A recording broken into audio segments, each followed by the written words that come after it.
அனைவருக்கும் வணக்கம். Super star Rajinikanth நடித்து வரும் காலா கரிகாலன் திரைப்படம் தான் அவரது கடைசி படமாக இருக்கும்.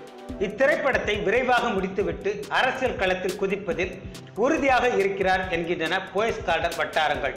30 ஆண்டுகளுக்கும் மேலாக ரஜினிகாந்தின் அரசியல் பிரவேசம் குறித்து பேசப்பட்டு வருகிறது. எம்ஜிஆர், ஜெயலலிதா, கருணாநிதி ஆகியோர் அரசியல் செல்வாக்கு செலுத்திய காலங்களில் ரஜினியும் களமிறங்குவார் என அவ்வப்போது ஆர்வங்கள் வந்தன. அதேபோல் ரஜினிகாந்தும் நான் வருவேன் என்பது போலவே போக்கு காட்டி வந்தார். 1996 சட்டசபை தேர்தலின் போது அதிமுகவுக்கு எதிராக குரல் கொடுத்தார். அது கை கொடுத்தது. ஆனால் அதன் பின்னர் பாஜகவுக்கு ஆதரவாக ரஜினிகாந்த் குரல் கொடுத்து பார்த்தார். ஆனால் தமிழக மக்கள் அதை நிராகரித்து விட்டனர். அதேபோல் பாமகவுக்கு எதிராகவும் சவுண்டு விட்டார் ரஜினிகாந்த். அதையும் மக்கள் ஏற்கவில்லை. இப்போது தமிழக அரசியல் களத்தில் ஜெயலலிதா நிரந்தரமாக இல்லை.